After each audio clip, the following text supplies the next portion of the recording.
The X-Treme Makeover PowerPoint presentation for organizational and systems leadership for the advanced practice nurse for the spring of 2018.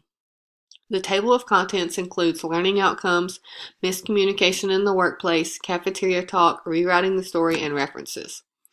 The learning outcomes of this PowerPoint presentation would be to identify the importance of miscommunication, to identify the variables that influence miscommunication, to understand what the cafeteria talk says about the organization's culture, to show how different concepts can be used to help create patient safety and put evidence into practice, and to be able to know how to rewrite the story of your facility and create a better future for your organization. Nursing communication is the exchange of information from one person to another so that the nurse receiving the information can understand it and act on the information that was received so they can provide the best possible care for the patient. The miscommunication occurred in this author's workplace during the handoff report. A patient was on nectar-thick liquids and a puree diet due to dysphagia following a CVA. This information was not given to the nurse during the report. The patient's restrictions was not clearly stated in the chart, and there was not any information in the patient's room that stated he was on nectar-thick liquids or swallowing precautions. This patient was given regular liquids and whole medications. The patient aspirated and was sent to the hospital. After being discharged from the hospital, the patient returned back to the facility with a diagnosis of aspiration pneumonia. Breaks in communication can occur when patient information is not recorded, never received, or ignored. Variables that affected this miscommunication was a poor handoff report from the previous nurse, lack of documentation in the chart, and a 15-to-1 nurse-patient ratio.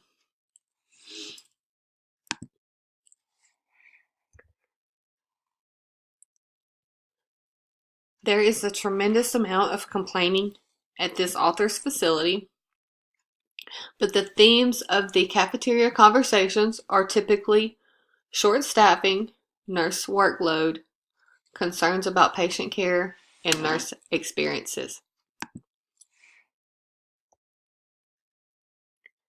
The organization's culture determines the attitude of the employees and how they perform their jobs.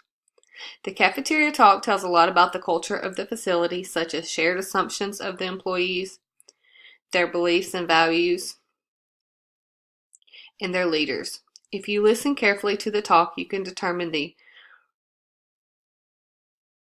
support of the organization, how they promote evidence-based practice, and how they are following the process of change and innovation.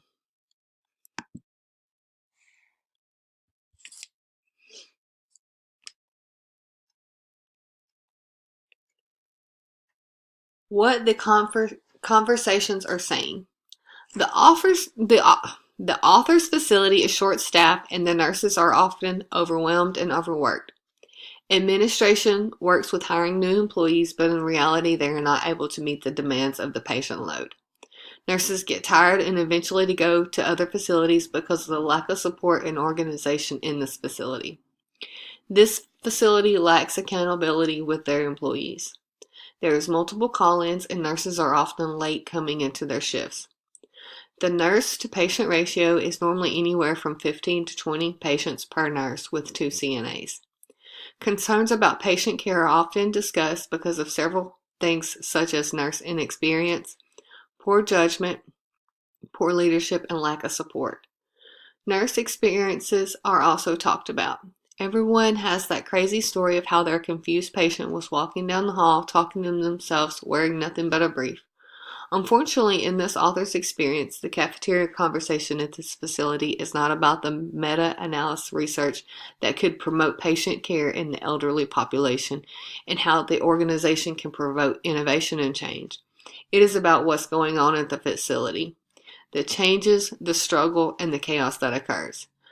But as an upcoming nurse leader and advanced practice nurse, this author will be equipped with the right knowledge and skills to promote these types of conversations and shared thinking to create a better organizational culture for change.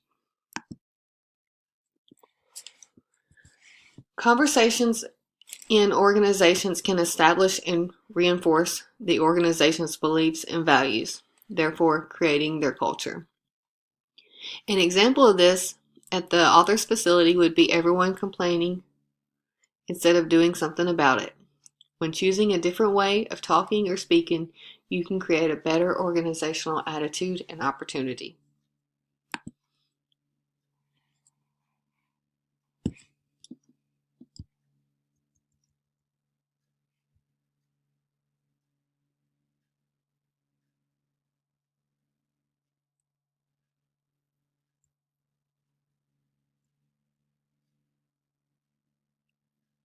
Patterns of relating and meaning. Patterns of relating and meaning in evidence-based practice show how we can relate to and put evidence into practice. An example of this that occurs at this facility would be monthly staff meetings and emails about updates on facility changes. Another example would be information provided on boards throughout the employee-only hallways and break rooms. In-service training is also done by the DON and other outside resources to provide training on evidence-based practice.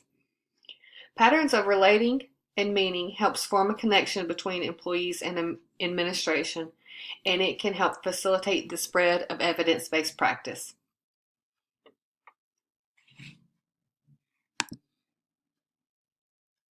To change the story in this facility, communication must be enhanced. New conversations must be formed and leadership must be improved. To do this, this facility must have leaders that form a more supportive culture.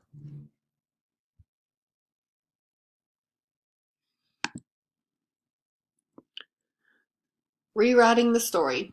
As an advanced practice nurse, this author would combine these concepts with better leadership to improve the organization to move the organization to be a better approach for evidence-based practice and change. Organization as conversation. Listening to what is being said in the cafeteria can help leaders recognize what is going on in the organization and empower them to make changes. The author would help this facility to become better by creating better conversations by engaging in a different way of talking and thinking. How people interact with each other is patterns of relating, and this forms the organization's culture. This author would form small groups to make sure there was implementation of evidence-based practice and help resolve problems. Clinical practice guidelines would be gone over in required staff meetings and made available for the resources. This could be done by forming a clinical practice guideline binder for each unit. As a leader, I would try to help resolve issues within the unit and address patient care issues. Patterns of meaning are the themes that live in the organization, such as their mission statement or vision for the future. As a nurse leader, this author would help employees create their own vision of responsibility and accountability. Call-ins and tardiness would be limited and addressed by administration immediately. This author would create a supportive and cooperative environment, but at the same time hold their employees accountable for their actions. It would be explained that this is necessary for patient safety and patient care quality. Awards and incentives could be given out for jobs well done. Ways of talking, listening, and being. In the clinical care setting, communication is crucial, so this is important for us to pay attention to how we talk and listen to others. As an advanced practice nurse, the author would be mindful of their own language so that an environment of change can be created. Meetings could be formed so that the nursing staff could have time to discuss their opinions. These opinions and concerns could be addressed and changes can be made. This would help to create a forward motion of change because issues within the facility could be managed and the nursing staff would be involved in the process. The author believes that this would cut back on a lot of complaining at the facility while creating an environment of teamwork and innovation. Creating innovation in this facility would need to include all the previous concepts. As a leader, I would try to form relationships with my staff and colleagues. With these relationships, I would then form conversations and create a more modern way of thinking and viewing things. As a leader, you can inspire your followers to be curious and to encourage the utilization of new evidence-based data. In order to create a foundation that supports innovation, you must encourage new ideas and developments in the staff and make them a part of this process. Other issues that I would address would be staffing issues.